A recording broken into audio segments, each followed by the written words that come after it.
मन्नाथः श्रीजगन्नाथः मद्गुरु श्रीजगद्गुरु मदात्मा सर्वभूतात्मा तस्मै श्री गुरवे नमः।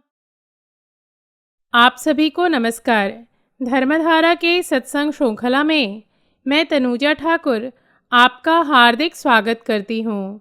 हमारे श्री गुरु एवं वैदिक उपासना पीठ के प्रेरणा स्रोत परात्पर गुरु परम पूज्य डॉक्टर जयंत बालाजी आठवले एवं हमारे आराध्य देव भगवान शिव के चरणों में वंदन कर आज का सत्संग आरंभ करती हूँ। आज का विषय है आध्यात्मिक स्तर पर नाम जप के लाभ। हमने अभी तक नाम जप के शारीरिक स्तर पर अर्थात चिकित्सकीय लाभ एवं मनोवैज्ञानिक लाभ के विषय में जाना है। आज से हम अगले कुछ सत्संगों में नाम जप के आध्यात्मिक स्तर के लाभ के विषय में जानेंगे। नाम जप का प्रथम आध्यात्मिक लाभ यह है कि यह आध्यात्मिक उपचार के रूप में कार्य करता है। कुछ विशेष मंत्र हमारे शरीर के विशेष अंगों के साथ जुड़े रहते हैं। यदि शरीर का कोई अंग ठीक से कार्य नहीं कर रहा और उसका कारण आध्यात्मिक हो तो नाम जप उसे ठीक करने में सक्षम है। इस संबंध में विस्तृत जानकारी हमने आपको नाम जप के चिकित्सकीय लाभ अंतर्गत दी थी। मात्र यहाँ एक विशेष तथ्य आपको बता दें कि शरीर के विशेष अंगों हेतु जो जप बताए गए हैं वह अपने मन से नहीं करना चाहिए, क्योंकि सर्वसामान्य व्यक्ति या साधक को यह ज्ञात नहीं हो पाता है कि उनके कष्ट आध्यात्मिक स्वरूप के हैं या नहीं। यह मैं इसीलिए बता रही हूँ क्योंकि कल ही दुबई से एक स्त्री ने हमें लिखकर भेजा है कि उसे शरीर के अनेक अंगों में कष्ट है, अतः वे नाम जप के चिकित्सकीय लाभ अंतर्गत बताए गए जप सुनकर उसे आरंभ करने का विचार कर रही है। आप उस सत्संग को पुनः ध्यान से सुने।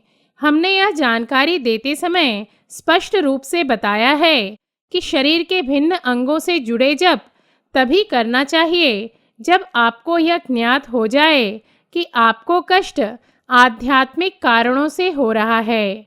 और सत्य तो यह है कि संत या जिनकी सूक्ष्म इंद्रियां जागृत होती हैं वही आपको बता सकते हैं कि आपके कष्ट आध्यात्मिक स्वरूप के हैं या नहीं। अतः अपने मन से इस प्रकार के जप को करना टालें।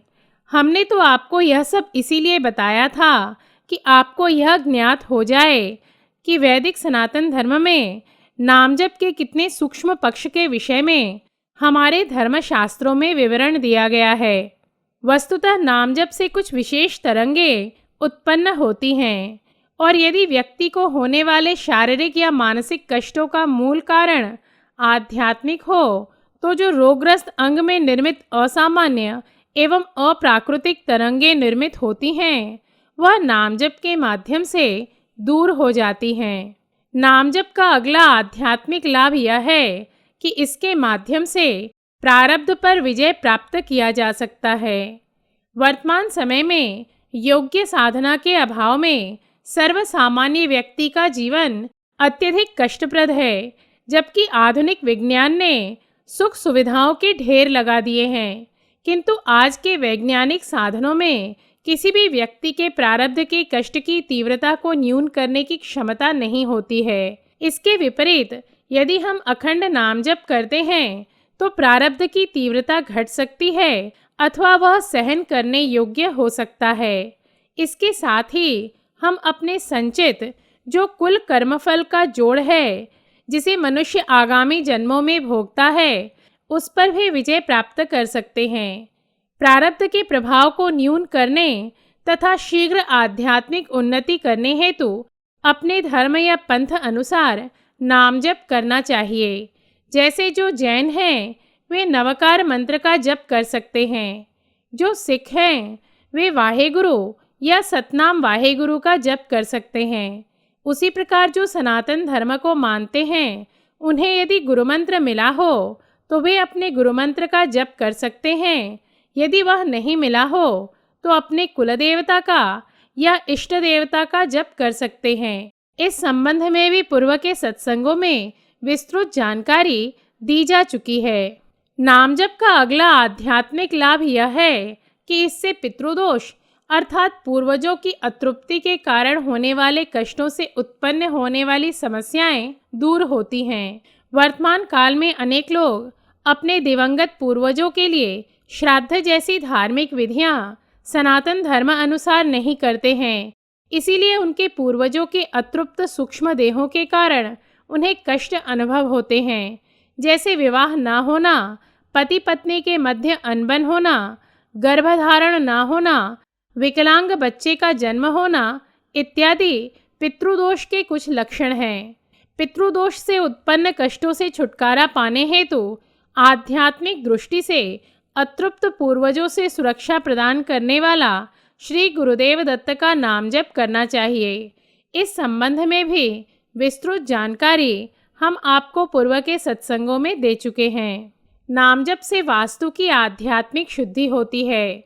यह नाम जप का अगला आध्यात्मिक लाभ है। नाम जप करने से जो आध्यात्मिक शक्ति निर्मित होती है, उससे हम जिस वास्तु में रहते हैं उसकी भी शुद्धि होती है। यदि हम वास्तु में अनिष्ट तरंगों का अनुभव करते हैं तो हमें प्रगत छठी ज्ञानेंद्रिय अथवा सूक्ष्म ज्ञान रखने की समझ रखने वाले व्यक्ति से संपर्क करना चाहिए। वह हमें हमारे उद्देश्य की पूर्ति के लिए कौन सा नाम जप करना है यह बता सकते हैं। यदि यह संभव ना हो तो कष्ट की तीव्रता अनुसार अपने इष्ट देवता का नाम जप 20 से 60 मिनट तक वास्तु की शुद्धि निमित्त संकल्प लेकर करना चाहिए। इस हेतु आप इस प्रकार से अपने आराध्य देवता से प्रार्थना कर सकते हैं। हे प्रभु, अभी जो मैं 1 घंटे का जप करने जा रहा हूँ या जा रही हूँ, वह हमारे वास्तु की शुद्धि हेतु कर रहा हूँ या कर रही हूँ। आप ही हमसे यह नाम जप करवा कर ले लें एवं इस नाम जप के माध्यम से हमारे वास्तु की शुद्धि होने दें और आपके सूक्ष्म शस्त्रों से हमारे वास्तु पर अभेद्य सुरक्षा कवच निर्माण होने दें। नाम जप समाप्त होने के पश्चात अपने आराध्य देवता से कृतज्ञता व्यक्त करना ना भूलें। नाम जप के प्रभाव से वास्तु की कैसे शुद्धि होती है एवं इसका क्या प्रताप है, इस संबंध में एक अनुभूति बताती हूँ। ख्रीष्टाब्द 2008 से 2012 तक मैं झारखंड में अपने पिता के पैतृक गांव के पैतृक निवास में साधना करती थी। इसी मध्य एक दिवस एक चूहिया हमारे कक्ष के अनेक वस्तुओं को कुतरकर हानि पहुंचाने लगी। उस समय गांव के कुछ बाल साधक एवं युवा साधक और साधिका सेवा हेतु हमारे पास आते थे। उन्होंने उस चूहिया को जीवित पकड़ने का अत्यधिक प्रयास भी किया, किंतु उनके सर्व प्रयास निरर्थक सिद्ध हुए। अंततः एक दिवस उन युवा साधकों में से एक ने चूहा मारने वाला विष घर में रख दिया। उस दिवस के पश्चात चूहिया कहीं दिखाई नहीं दी। हमने सोचा कि संभवतः या तो वह कहीं जाकर मर गई होगी या बाहर चली गई होगी। इस घटना को 3 मास हो गए। सितंबर मास में एक दिवस नवरात्रि के उपलक्ष्य में हम कुछ साधक मिलकर आश्रम की स्वच्छता कर रहे थे। तभी 7 फीट ऊपर एक ताखे अर्थात रैक पर एक युवा साधक को उस चूहिया की हड्डियों का ढांचा मिला। उसे देखकर वह अति प्रसन्न हो गया, क्योंकि उसी ने उस चूहिया को मारने हेतु विष दी थी। जिस कक्ष में वह चूहिया मरी थी वह कक्ष 10 गुणा 12 फीट का एक सामान्य सा कक्ष है, जिसमें मात्र एक छोटी सी खिड़की है एवं हवा संचार अर्थात वेंटिलेशन की उतनी अच्छी सुविधा नहीं है। ऐसे में उस चूहिया के मर जाने के पश्चात उसकी दुर्गंध न मुझे आई और ना ही नित्य सेवा हेतु आने वाले साधकों को ही आई। यह सभी के लिए आश्चर्य का विषय था। मैंने उन सभी साधकों के मन की जिज्ञासा को शांत करने हेतु एक छोटा सा प्रयोग किया और उस चूहिया के अवशेष को बाहर आंगन में एक कागज पर रखवा दिया, जो सार्वजनिक है, अर्थात उसका उपयोग हमारे सभी चाचा के कुटुंब करते हैं। सभी बाल एवं युवा साधक बड़े उत्सुक होकर मुझसे पूछने लगे कि इससे क्या होगा। मैंने उनसे कहा, कुछ घंटे आप सब प्रतीक्षा करें, आपको आपके प्रश्नों के उत्तर मिल जाएंगे। संध्या 5 बजे कुछ साधकों ने देखा कि उस चूहिया के हड्डियों के ढांचे में कीड़े लगने लगे हैं। सभी की दृष्टि उस पर तो थी ही, अतः उन्होंने मुझे आकर इसकी सूचना दी। वे पूछने लगे, आपके कक्ष में जब तक उस चूहिया का ढांचा था तब तक उसमें कोई कीड़े क्यों नहीं लगे थे, और आपके कक्ष के बाहर आते ही ऐसा क्यों हो गया? तब हमने उस प्रसंग की सूक्ष्म प्रक्रिया उन साधकों को समझाई। वस्तुतः उस कक्ष में 1976 में मेरी दादी का देहत्याग हुआ था, जो अपनी देहत्याग के समय संत पद पर विराजमान थीं। आज उनका आध्यात्मिक स्तर 82% है एवं वे सूक्ष्म लोक में साधनारत हैं। पूज्य दादी की साधना के तपोबल के कारण ही उस कक्ष में प्रचंड शक्ति थी, और इसी से प्रभावित होकर मैंने उस स्थान को साधना हेतु चुना था। उस कक्ष में अत्यधिक सात्विकता है एवं जून 2008 से मैं भी वहां नित्य नाम जप एवं ध्यान किया करती थी, और वहीं से अंतर्जाल अर्थात इंटरनेट के माध्यम से संपूर्ण विश्व में धर्म प्रसार का कार्य भी करती थी। इन सभी कारणों से उस कक्ष में निर्गुण तत्व कार्यरत हो गया था। इसीलिए उस चूहिया का मृतदेह जब पंच तत्व में विलीन हो रहा था तब उसमें कीड़े नहीं लगे, फलस्वरूप उससे दुर्गंध नहीं आई। किंतु जैसे ही हमने उसे आंगन में रखा, वहां के रजतम के प्रभाव के कारण उसमें कीड़े लगने लगे, क्योंकि हमारे चाचा के कुटुंब सामान्य गृहस्थ हैं एवं वे अपने मनानुसार साधना करते हैं।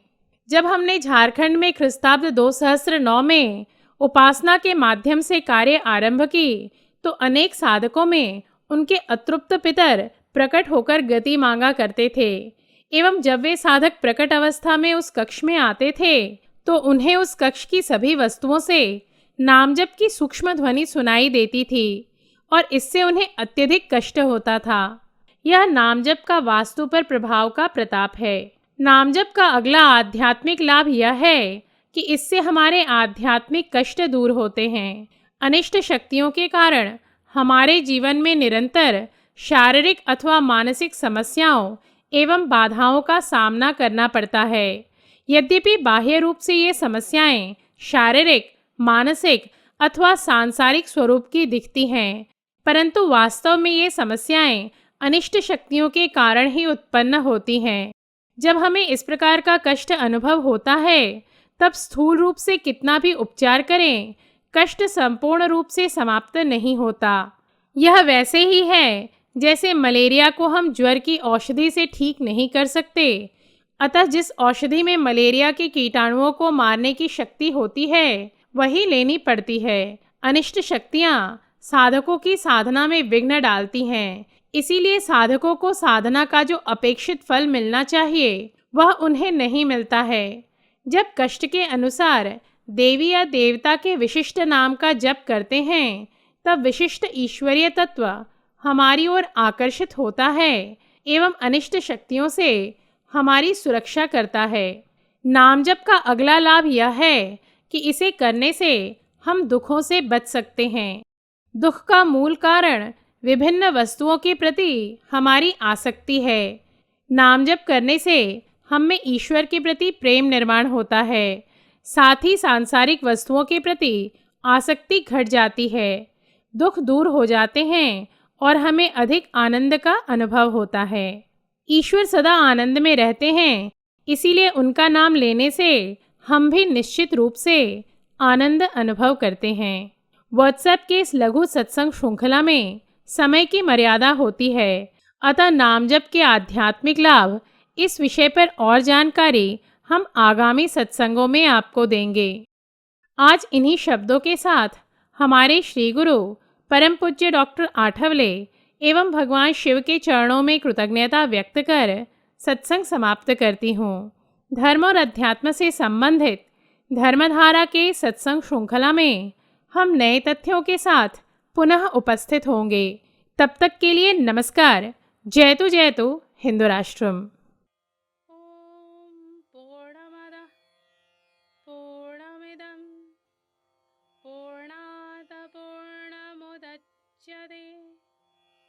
पूर्णस्य